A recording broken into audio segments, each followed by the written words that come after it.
अस्सलाम वालेकुम। Haider vice channel में आप सबको खुश आमदीद। तमाम नए आने वाले दोस्तों से गुजारिश है कि हमारे चैनल हैदर वाइस को सब्सक्राइब ज़रूर कीजिए और साथ ही बेल आइकॉन के बटन को दबा दीजिए ताकि नई आने वाली वीडियो का नोटिफिकेशन आपको मिल सके। शुक्रिया। पेशे खिदमत है कहानी राज का 10वां हिस्सा।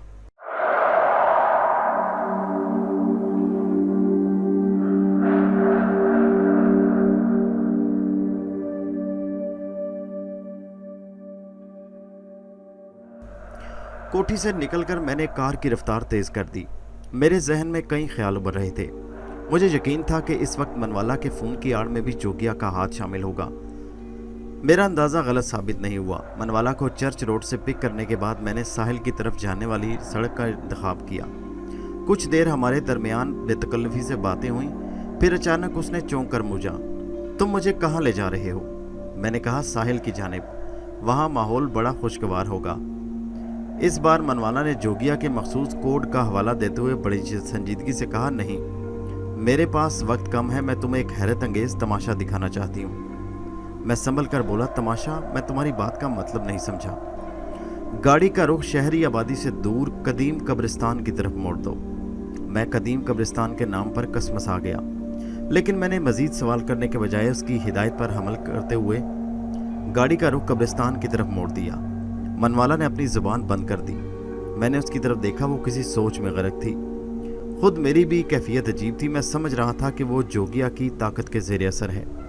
वो मुझे कब्रिस्तान क्यों ले जाना चाहती थी? मैं अजीब सोच में गुम था। मेरी रेडियम डायल की दस्ती घड़ी इस वक्त रात के 12:20 का ऐलान कर रही थी जब मैंने अपनी गाड़ी मनवाला के कहने पर कब्रिस्तान से एक फरलांग दूर रोक दी। मैं मनवाला के साथ गाड़ी से बाहर आया। चारों तरफ खूब अंधेरे और सन्नाटे का राज था। मनवाला गाड़ी से उतरने के बाद इस तरफ नजरें दौड़ाने लगी जैसे वो सही सिमत का अंदाज़ा कर रही हो।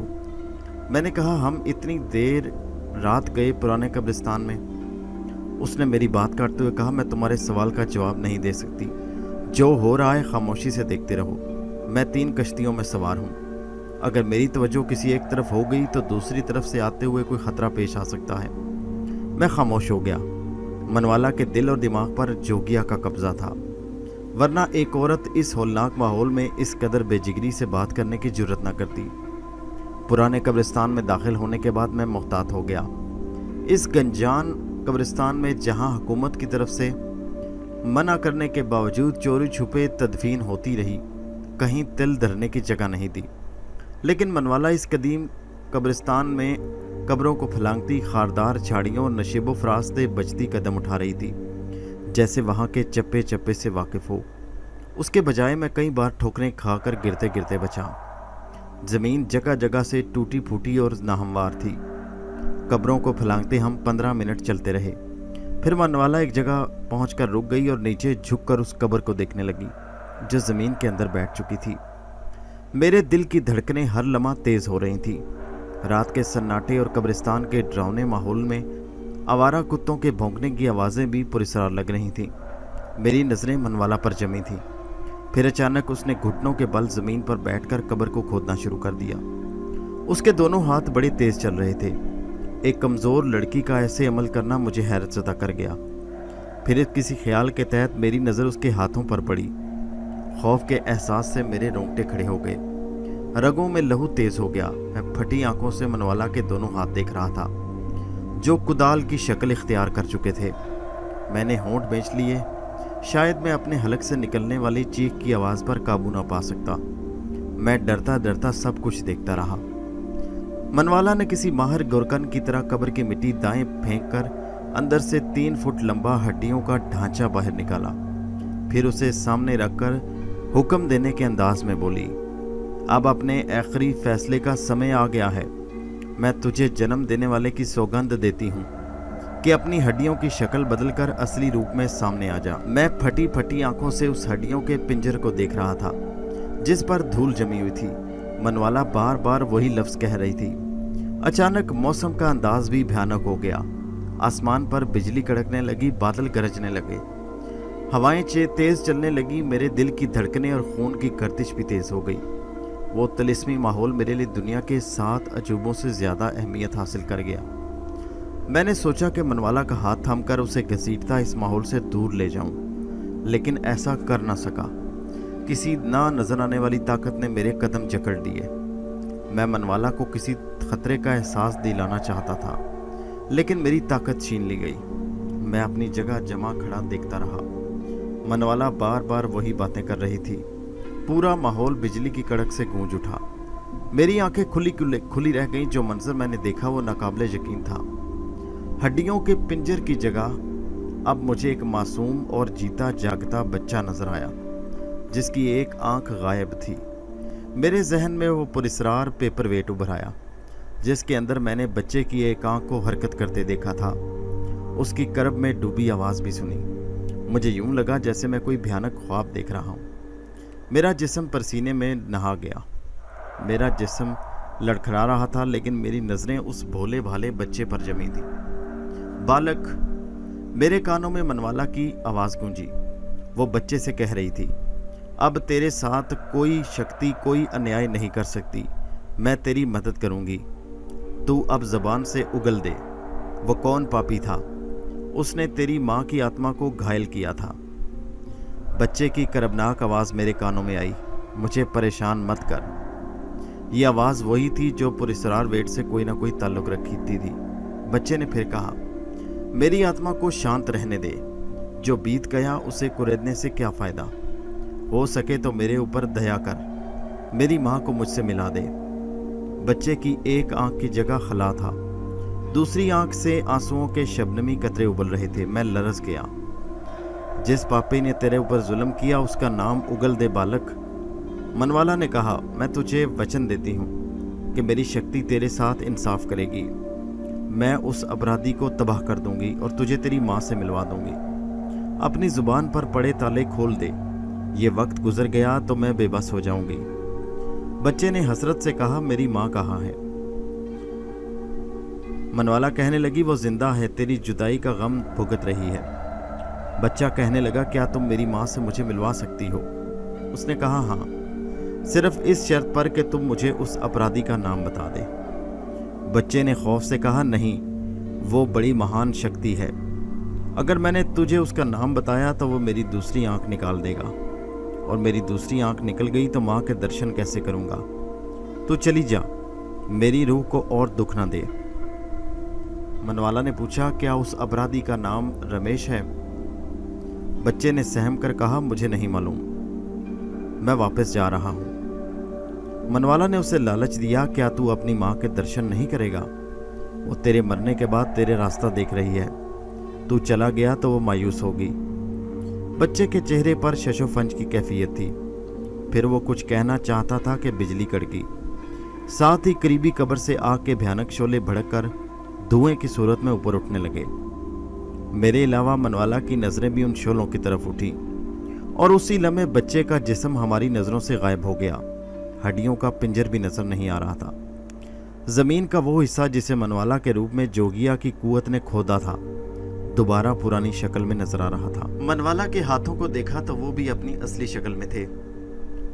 اس نے جلدی سے میرا ہاتھ تھام کر کہا، چلو واپس چلتے ہیں۔ میں نے پوچھا، وہ بچہ؟ وہ جلا کر بولی، اپنی زبان بند رکھو۔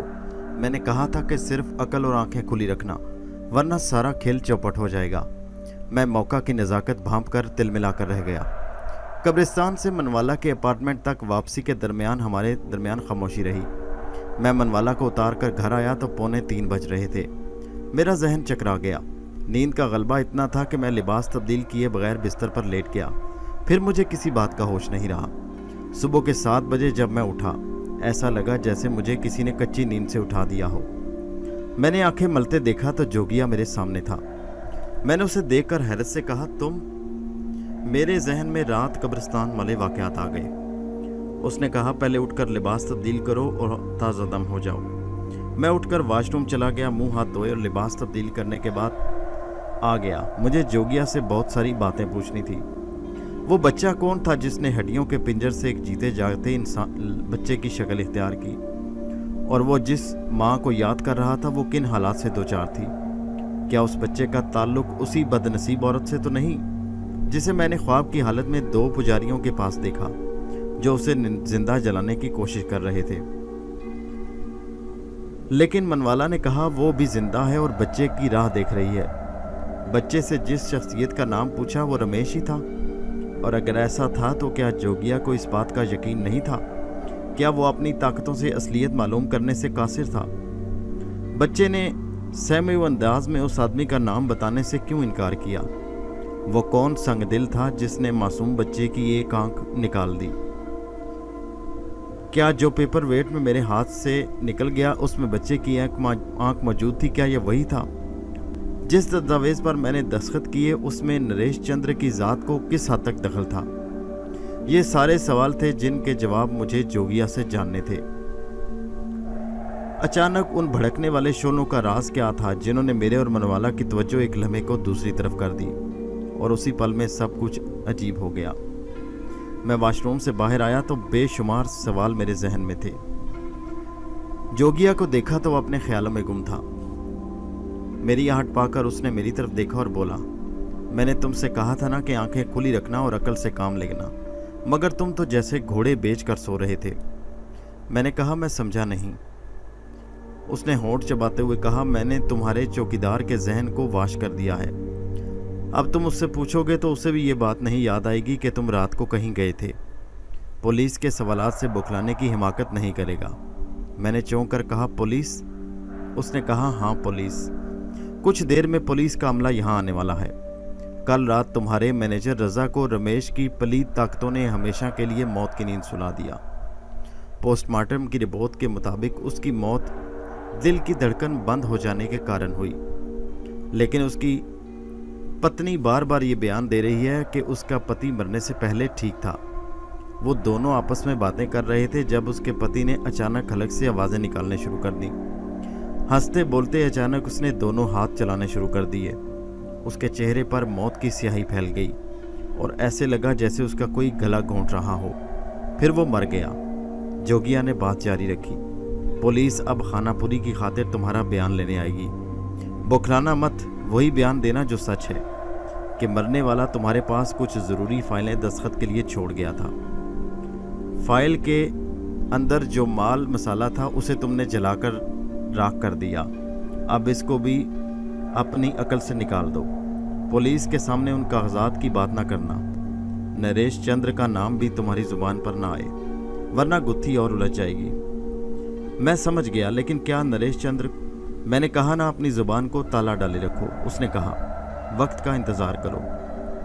कल रात मनवाला के दिमाग पर कौन काबिज था? मैंने कहा, मैं ही था। जोगिया ने कहा, और करीब की कब्र से वो उठने वाला शोला, क्या खोजने के लिए तुम्हारे मन में खलबली हो रही है? जोगिया ने मुझे तेज नजरों से घूरते हुए कहा, गुसल खाने में मुंह पर छींटे मारते तुम्हारे मन में जो खुद बुध हो रही थी वो मैं जानता हूं, लेकिन अभी इन बातों की तह में डुबकी मारोगे तो मकड़ी का जाला और फैल जाएगा। मैं तुम्हारे सवालात के जवाब नहीं दूंगा, अभी फिलहाल नहीं दूंगा, लेकिन बाद में तुम्हें बताऊंगा। तुमने कहा था ना कि बच्चे की आंख वाला पुरस्कार पेपर वेट मुझे वापस करोगे। मैंने बात बदल कर कहा, जहां खोया था वहीं खोजना, लेकिन 2 दिन बाद। जोगिया ने कुछ रुक कर कहा, हो सकता है डोर का वो सिरा जो मेरे हत्थे नहीं चढ़ रहा तुम्हारी पकड़ में आ जाए। मैं कोई जवाब देता कि जोगिया कुछ महसूस करके फिर पलक झपकते में छू मंतर हो गया। उसी लम्हे माँ मेरे हाथ में सुबह का अखबार लिए दाखिल हुई। उनके चेहरे पर बेचैनी थी। मैं समझ गया कि वो मैनेजर की मौत की इतला देंगी। जोगिया ना आता और ना बताता तो फिर माँ से उसकी मौत की खबर सुनकर मेरी भी यही कैफियत होती। माँ ने कहा, तुम्हें कुछ खबर है? उन्होंने अखबार मेरे सामने रखी और परेशान लहजे में बोली, हमारा मैनेजर रजा कल रात अल्लाह को प्यारा हो गया, लेकिन उसकी बीवी जो बयान दे रही है वो समझ में नहीं आता। शायद बेवीगी के अचानक सदमे ने उसके दिलो दिमाग को बुरी तरह मुतासिर किया है। मैंने अखबार उठाई और उस पर नज़र डाली। खुदा गरीके रहमत करे मरने वाले को, बड़ा दयानतदार आदमी था। आप फिक्र न करें, मैं उसकी बेवा और घरेलू अखराजात का पूरा ख्याल रखूँगा, माहाना वजीफ़ा भी दूँगा और उसके अलावा उसकी दीगर ज़रूरियात को फर्म के अकाउंट से पूरा करूँगा। मैं माँ को तसल्ली देता रहा। शायद मेरे मैनेजर की मौत की खबर से उनको दिली दुख पहुँचा था। मैं माँ के साथ नाश्ता करने में मसरूफ़ था जब इलाके का एसपी एक इंस्पेक्टर और 2 कांस्टेबलों के हमरा आया। एसपी मेरा जानने वाला था, इसलिए उसने ज़्यादा छानबीन नहीं की। रस्मी कार्रवाई के बाद उठते हुए उसने कहा, एक बात मेरे जहन को उलझा रही है। जब पोस्टमार्टम और पुलिस सर्जन की रिपोर्ट से ये बात वाज़ेह है कि मौत दिल की धड़कन बंद होने से हुई, तो उसकी बीवी बार बार पुलिस को पुरस्कार टाइप के बयानात क्यों दे रही है? वो हमें क्या बताना चाहती है? मैंने सरसरी अंदाज से कहा, शायद उसका जहन पति की मौत से मुतासिर हुआ है। बरसों के बाद उसे अचानक अपने शौहर की मौत का दुख है। बहकी बहकी बातें इसीलिए कर रही है। वो कहने लगा, क्या आप कभी मरहूम की बेवा से मिले हैं? मैंने कहा, नहीं। मरने वाले के बारे में आपकी क्या राय है? मेरी मालूमात के मुताबिक रज़ा बहुत दयानतदार आदमी था। उसकी तनख्वाह भी माकूल थी। उन्होंने फर्म से अपने लिए कभी ज़रूरत के पेश नज़र कोई एडवांस नहीं लिया। एसपी ने बाहर पहुंचकर मुझसे पूछा कि आपकी मरने वाले से मुलाकात कब हुई थी आखिरी बार? मैंने कहा, कल ही हुई थी, जब वो 2-3 फाइलें दस्तखत करवाने लाए। उस वक्त भी वो बेहद मुतमईन थे। उसने कहा, आपकी वालदा के मिजाज कैसे हैं? मैंने कहा, ठीक है, उनका इलाज चल रहा है। एसपी ने अचानक पूछा, आपकी कार को हादसा कैसे पेश आया? मैंने लापरवाही से कहा, अभी तक तहकीकात जारी हैं, कोई और मेरे लायक खिदमत? उसने कहा, नहीं, अगर ज़रूरत हुई तो आपको जहमत दूंगा। पुलिस खानापुरी करके चली गई तो मैं अंदर आ गया, जहां माँ के चेहरे पर अभी तक जख्मों को ठेस लगने वाली करब कैफियत तारी थी। मैंने उनकी तवज्जो हटाने की खातिर फाखरा से शादी का मसला छेड़ा तो उनकी तबीयत मामूल पर आने लगी। एक हफ्ता बीत गया, मैंने दफ्तर जाना शुरू कर दिया।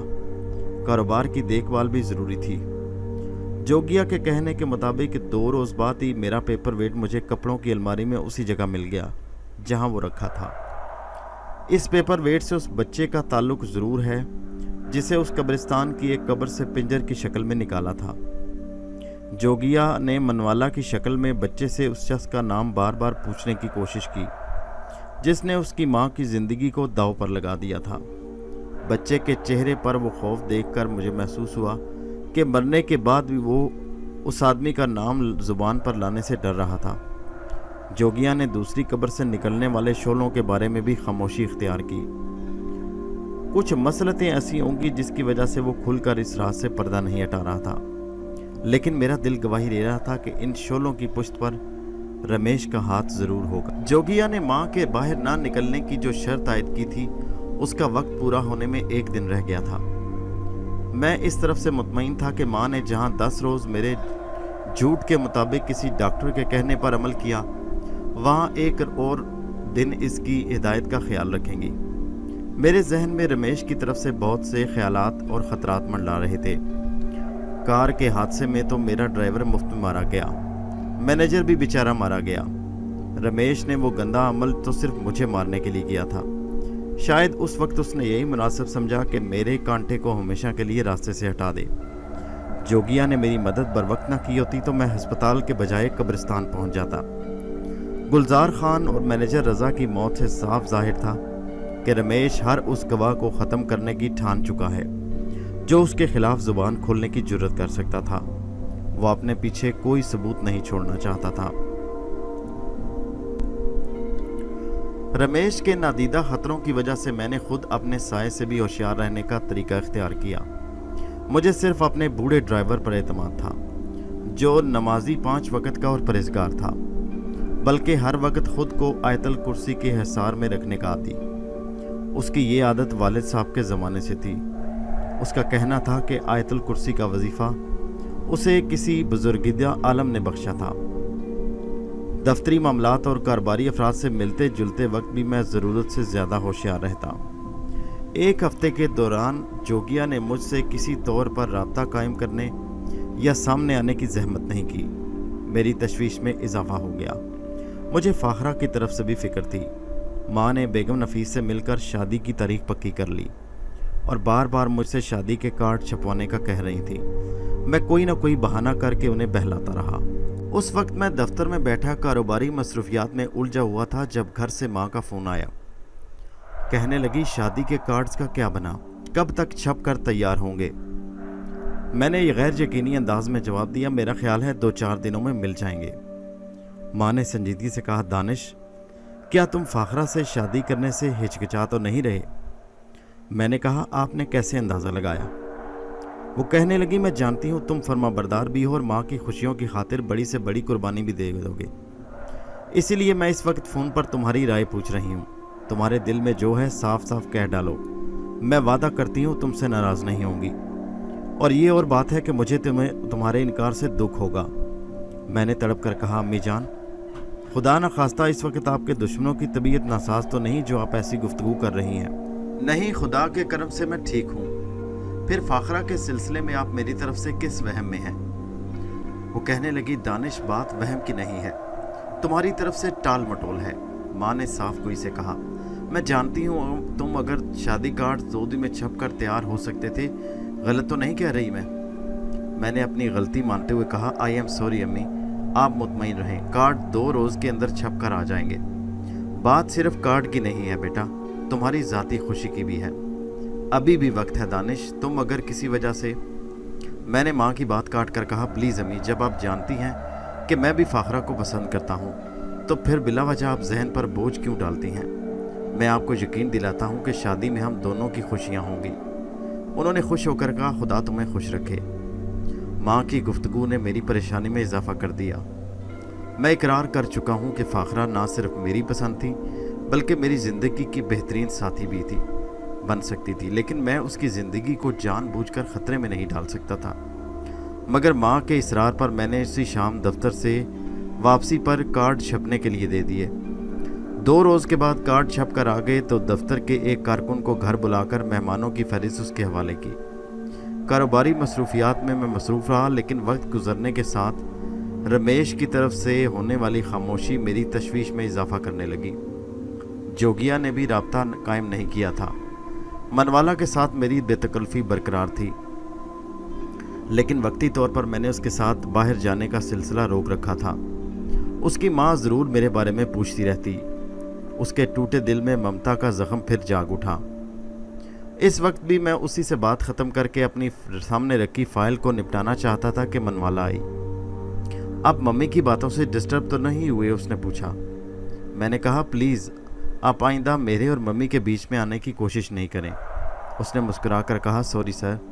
मैंने उसे बैठने के लिए कहा और पूछा, कैसे आई? सॉरी सर, इस वक्त आपको सिर्फ ये याद दिलाने आई हूँ कि आज रात 9 बजे श्री नरेश चंद्र जी के जन्मदिन की पार्टी आपने अटेंड करनी है, जिसमें गिनती के चंद लोगों को बुलाया गया है।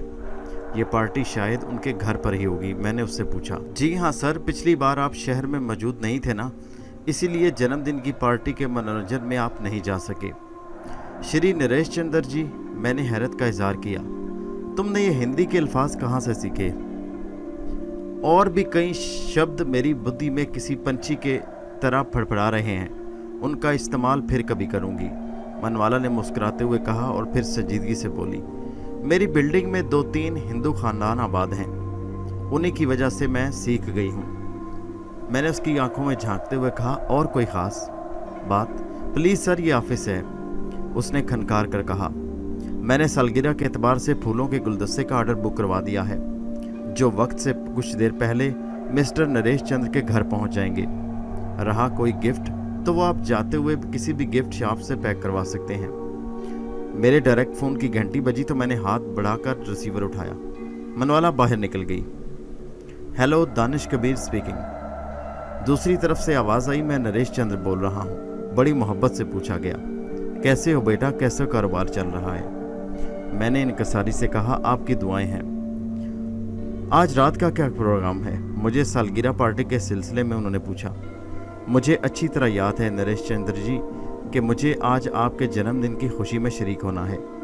भला ये कैसे मुमकिन है कि मैं शहर में मौजूद हूँ और आपकी इनविटेशन पर ना आऊँ? उन्होंने दुआएं देते हुए कहा, भगवान तुम्हें खुशी रखे।